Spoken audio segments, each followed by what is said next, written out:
Bueno, antes de la extinción era la lucha cotidiana por el respeto al contrato colectivo de trabajo.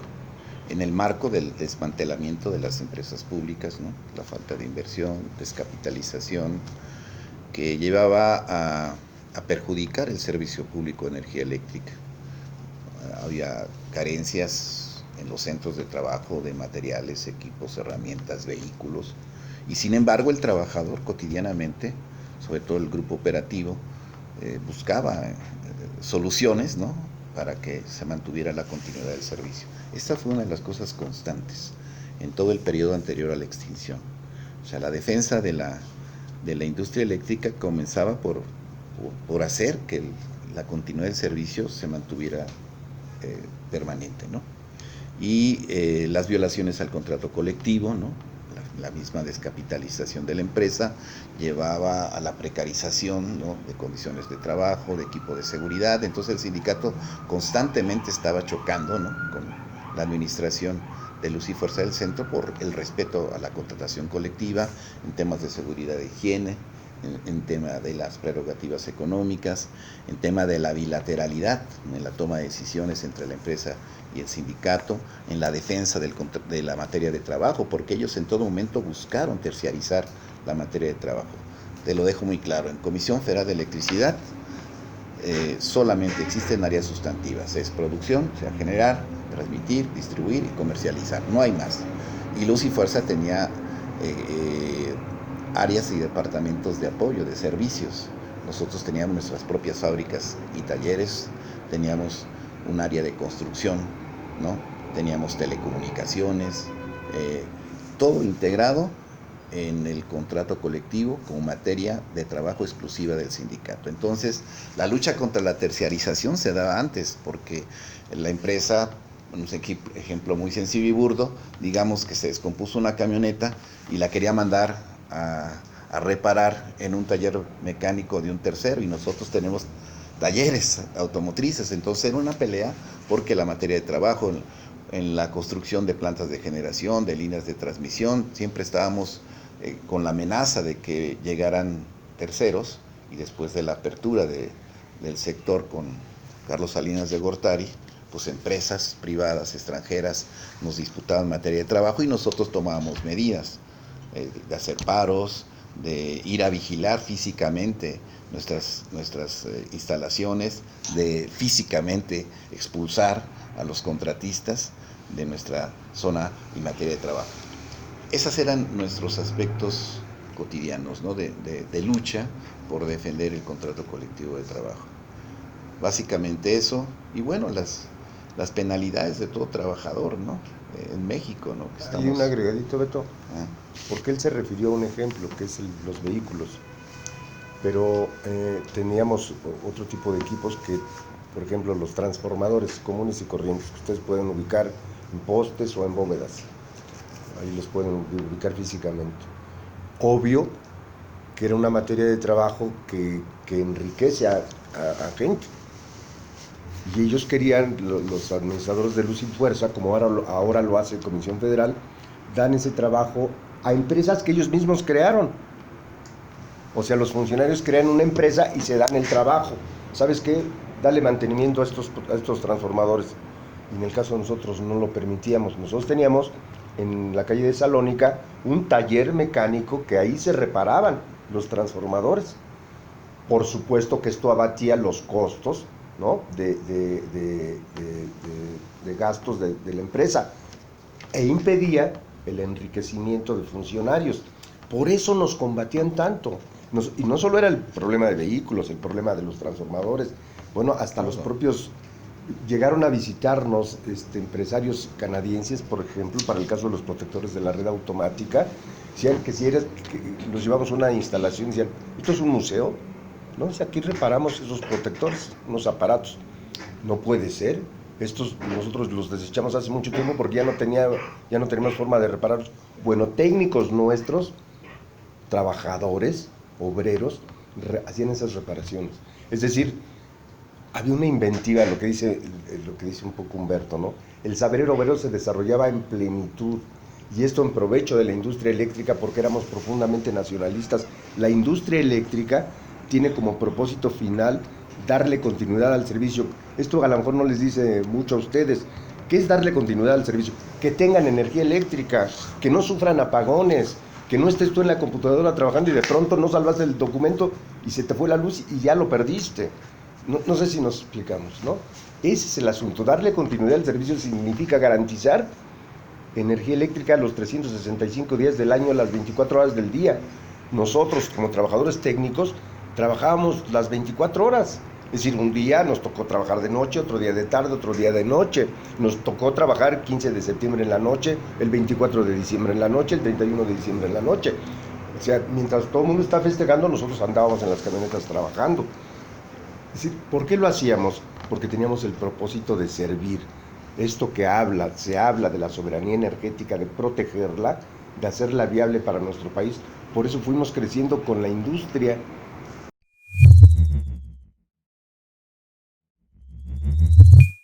Bueno, el periodo anterior a la resistencia, antes del decreto de extinción, teníamos en comparativa, ¿no?, de los 44,000 trabajadores, pocas mujeres, ¿no?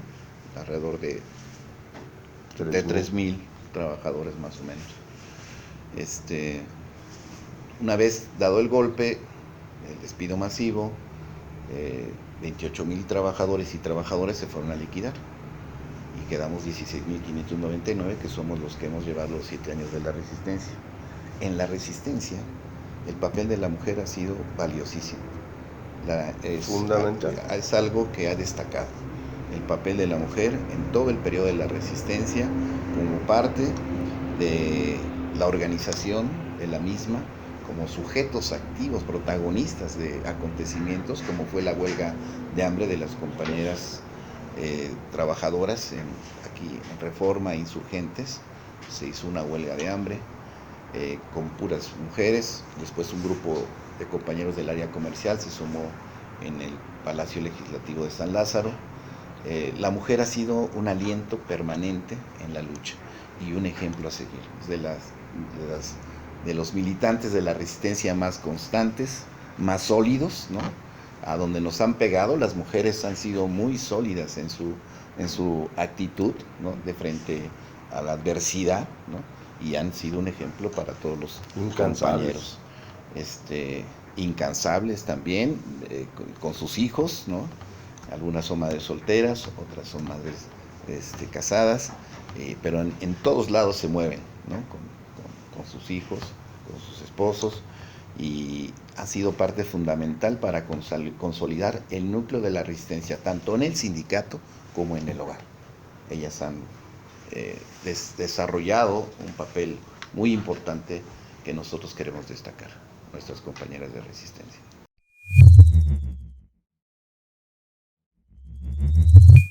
Pues hay poca participación, o yo quiero oportunidad de participación antes del decreto, ¿no? Actualmente hay muchas compañeras que se han destacado como representantes departamentales, seccionales y divisionales en todo el periodo de la resistencia, y se rompió con un periodo en donde no había mujeres en el comité central, ¿no? Hoy hay una mujer en el comité central. En 50 años o más no había habido una sola compañera. Está la compañera Mónica Jiménez, que es parte de la Comisión Autónoma de Justicia, de la Dirección Sindical. De Hacienda, perdón, la Comisión Autónoma de Hacienda. Y bueno, ella también ha jugado un papel muy importante como parte de la dirección. Ella fue huelguista de hambre. Ajá. Yo creo que estamos en la perspectiva de incluir a más compañeras en la dirección del sindicato. Sí.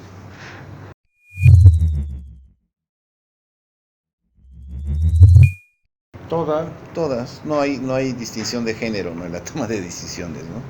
Lo mismo pueden ser electas. Bueno, hay departamentos que son de mujeres, ¿no?, y obvio sus representantes son mujeres, pero también hay departamentos de hombres y mujeres en donde hay mujeres que representan al departamento, ¿no?, y las votan los hombres.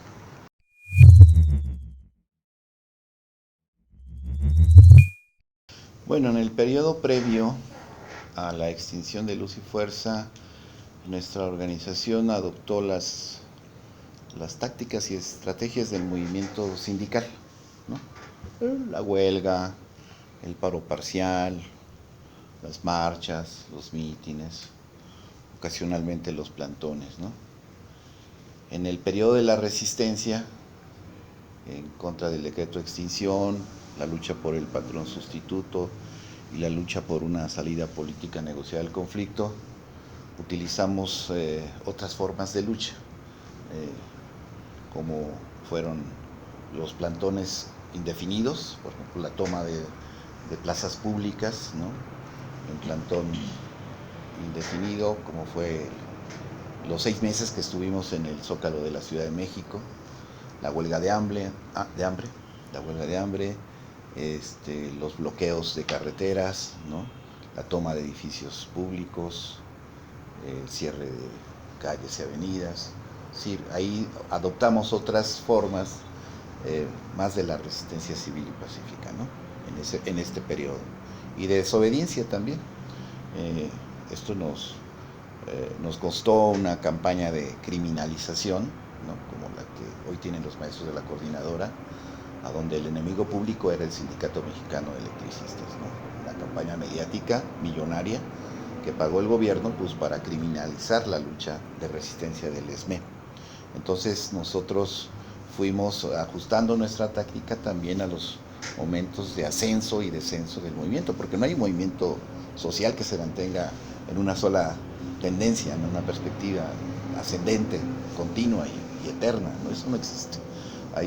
En todo movimiento social hay contradicciones, en todo movimiento social hay situaciones, ¿no? Que impactan en su consistencia, en su estado de ánimo, ¿no? Y en su capacidad de respuesta ante situaciones adversas, ¿no? Entonces nuestro movimiento adoptó distintas formas y también por todas las vías buscó primero echar abajo el decreto de extinción, ¿no? Por la vía jurídica, la lucha de masas.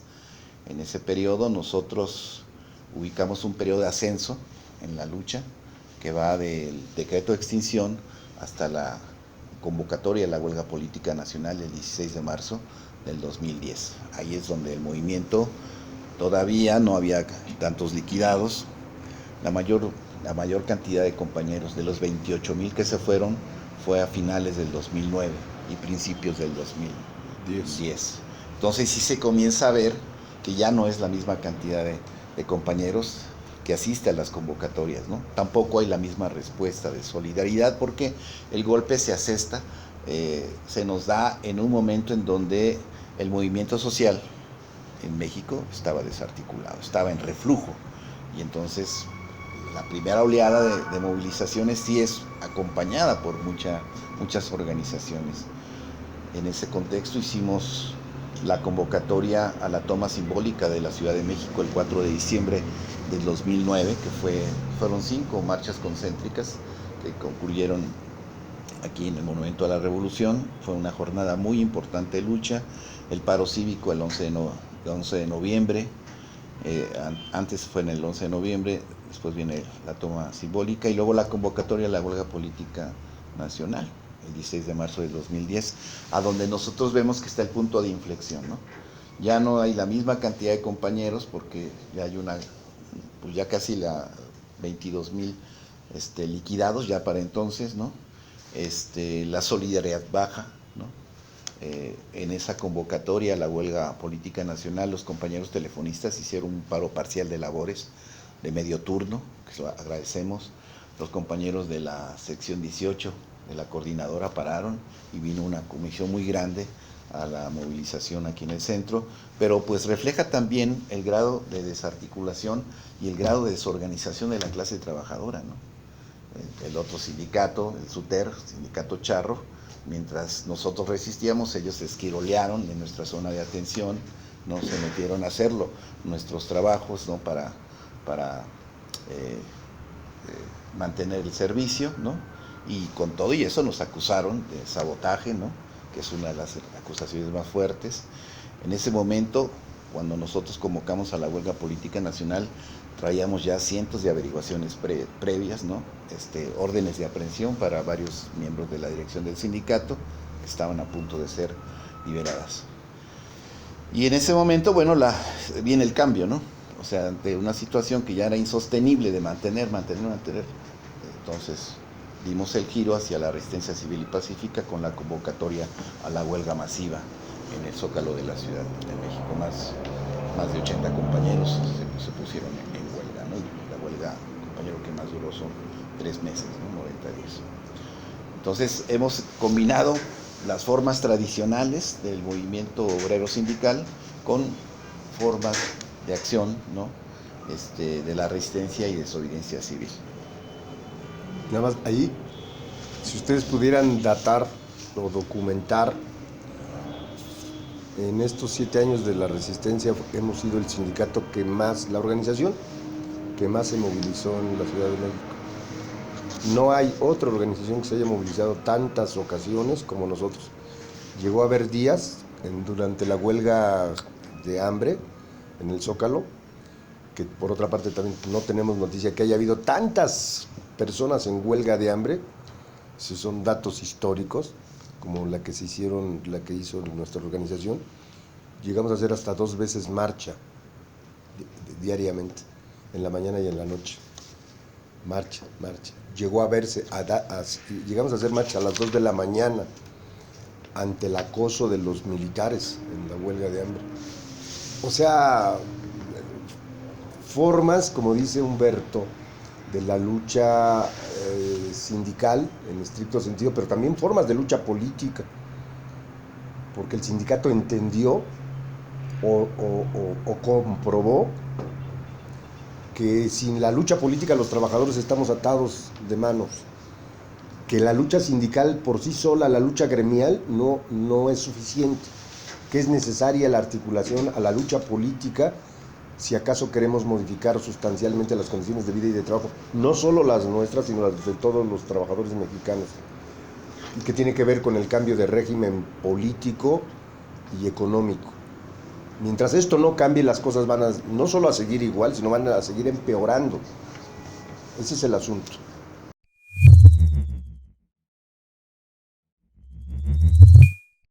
Bueno, también aquí hemos incursionado en innovaciones, ¿no? Durante el periodo de la resistencia, ¿no? Anteriormente teníamos una revista, la revista Lux, que es el órgano oficial del sindicato. Que por cierto el año próximo cumple 90 años, es la revista más vieja de cualquier organización. Teníamos también algunas, como lo llamamos nosotros, circulares, ¿no? Que es una forma de difusión de los acuerdos de asamblea, de los acuerdos de las asambleas seccionales, departamentales, ¿no? Básicamente esa era la forma de comunicación. Al final, un poco antes del periodo especial, hubo la implantación de un radio internet, Radio SME, que jugó un papel fundamental durante el periodo de la resistencia como un órgano informativo, de orientación política, de cohesión moral, de convocatoria, ¿no? Y de reflexión analítica sobre el proceso, ¿no? Y de culto a la identidad esmeita, ¿no? Eso es algo muy importante. Hoy pues ya hablamos de las redes sociales, tenemos página web, tenemos Facebook, tenemos Twitter, todo eso tenemos ya. Y tenemos un amplio alcance con los agremiados y la gente que le da seguimiento a nuestro proceso.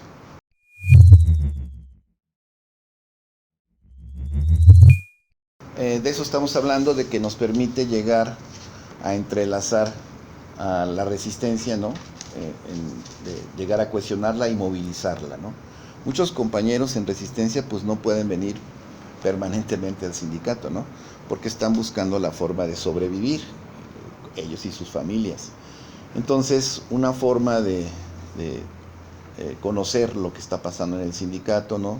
Sus convocatorias, su plan de acción y demás, sus discusiones, es la página oficial, ¿no? La página web del sindicato, tiene su Facebook, tenemos Twitter, y entonces hay una gran cantidad de compañeros que consultan nuestros medios, nuestras redes, ¿verdad? Para conocer lo que está ocurriendo y en determinado momento decidir acudir a alguna convocatoria de las que por esta vía promovemos. Básicamente, ahorita yo creo que la que más se utiliza es el WhatsApp. Ahora es el WhatsApp, sí. O sea, es a partir de esta fórmula que se circulan convocatorias, noticias diversas, situaciones que ocurren en el movimiento social, por ejemplo, la reciente agresión a los comuneros de Michoacán. A los 5 minutos estaba circulando ya información en toda la red, bueno, en el caso de nosotros, casi cada comisión de trabajo tiene a sus agremiados en una red, y entonces hay de todos los repres, es decir, circulan de manera rapidísima, ¿no?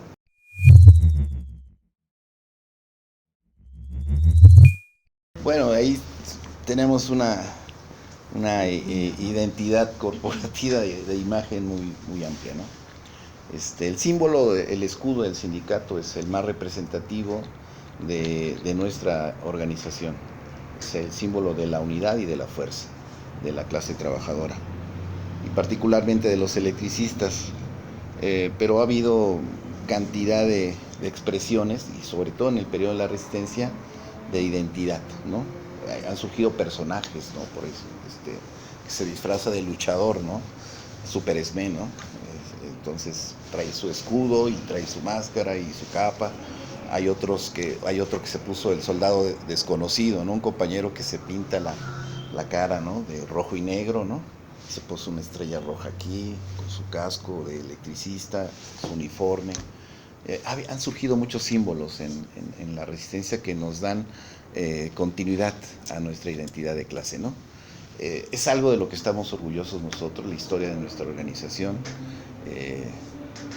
sus protagonistas, ¿no? Los secretarios generales que fueron fundadores de la organización, el comité central de la huelga del 36 con Bereña Alvírez a la cabeza, ¿no? Siempre hay como una historia que contar de nuestros episodios, y con eso se identifican mucho nuestras familias, porque el sindicato tiene una perspectiva social, no es un sindicato gremial. Estoy hablando antes del golpe, en donde aquí en el viejo edificio había una clínica hospital, y muchos trabajadores nacieron ahí, en el edificio sindical, ¿no?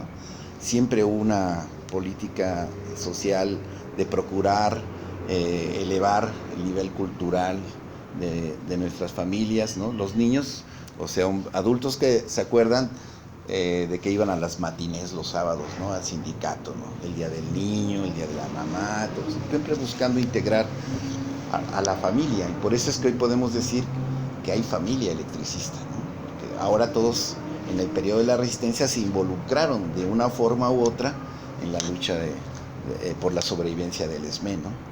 Entonces es muy común ver en la calle a una familia electricista, y va el papá, que es el trabajador en resistencia, va la esposa, van los hijos, y todos van con algún emblema, ¿no? de la organización, el símbolo de luz y fuerza, el símbolo del sindicato, y hoy con la construcción de otras herramientas de lucha, que así nosotros concebimos como desdoblamiento del sindicato, pues también van con camisolas de la nueva Central de Trabajadores, de la OPT, ¿no? De la ANOE.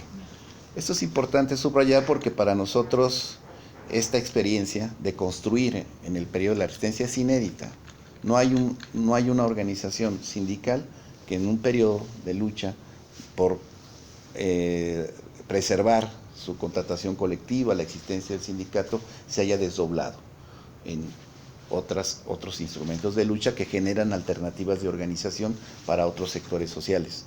Y eso lo hicimos bajo la consideración de que estábamos viviendo una lucha política contra el Estado, de que esto era expresión de la lucha de clases, y que por tanto la lucha gremial era insuficiente para poder remontar la correlación de fuerzas al momento del golpe, que es de aislamiento, desarticulación del movimiento, una campaña de linchamiento mediática muy fuerte, de represión con encarcelamiento, detención de compañeros nuestros, y entonces había que buscar romper con una visión gremial que algunos todavía la tienen, están pensando, no, es que el contrato, y ahora qué vamos a hacer sin contrato, ¿no? Para nosotros la lucha entre el capital y el trabajo siempre está sujeta a los cambios, ¿no? No va a haber una situación permanente en donde el capital se resigne, ¿no?, a tener que pagar más a los trabajadores, a tener que proteger su salud, su seguridad social, su seguridad de higiene, etcétera. Nunca lo va a haber. Y lo que estamos viendo a nivel planetario es una contraofensiva del capital en contra de todas sus conquistas históricas. La reforma laboral no es exclusividad de México. Hay una reforma laboral a nivel mundial que está imponiendo condiciones de trabajo precarias, ¿no?, y que tiene una lucha frontal contra la contratación colectiva y los sindicatos autónomos.